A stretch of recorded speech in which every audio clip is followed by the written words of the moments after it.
So you combine all Mhm. those factors with just this tendency for the brain to stay in negativity, and then, you've got, unfortunately, like, devastation and anguish with some of these clients because they built so much into this, and so then we become the healers, right? You're like, "Hold on, let's take a look at this," and we start. And then think about what people are willing to go through to avoid the rejection. Then they're just willing to accept or settle and to escape the loneliness, which becomes loneliness in a Yeah. relationship. And there's nothing worse. Oh, Yeah. yeah.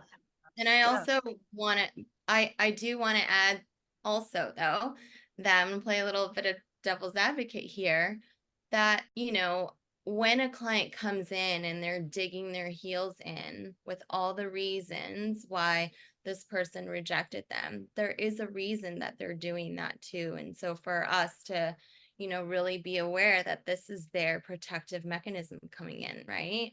And then to like, um, this is where that self-compassion, that self-understanding, and that grace really comes in, because there's a reason why they're doing it. There's a reason why they don't want to reframe. There's a reason why they don't want to, say all the reasons why it's not true when I'm asking them, what are you making it mean? Mhm. All of these things, how true is it? They're all true. Why? Why is your brain so tied right now to wanting those things to all be true? Because it's freaking scary because once we're able to kind of lessen that grip a little bit, what does that mean? That means that they're going to have to put themselves out there again.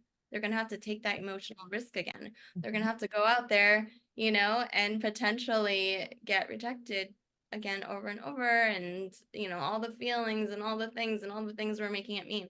So just a lot of, I think, compassion for like where that is coming from, Yeah.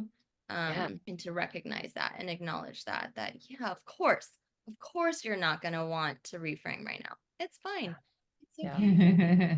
And I love how you're saying that because it's making me think it's like, um, accepting rejection from others is almost accepting rejection of self, right? It's like you're just like, if you take all that, it's like, oh, they don't like me because of this, that, and anything. Like, how are you accepting your true self? Maybe it's because you haven't accepted yourself. You haven't given yourself that self-compassion.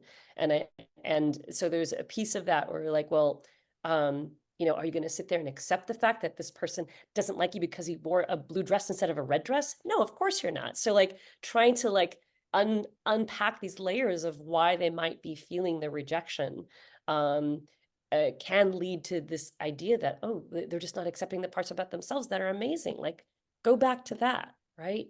Go back And to, what if we like remove the word rejection? And it's such a harsh word, It and is. it like, That's how I always is it felt. even a rejection? It's Is it not. even a rejection? Yeah, Right? it could be they just changed their mind. Anyone's allowed to They're change not in a place, they're not in a place to have a relationship. Maybe they were just curious, or maybe we just don't know. But to think it's all on us that we were not good enough, like that's like where I think we need to get them to look at other things, like get curious with what this experience could teach them, how they could learn. yeah, yeah.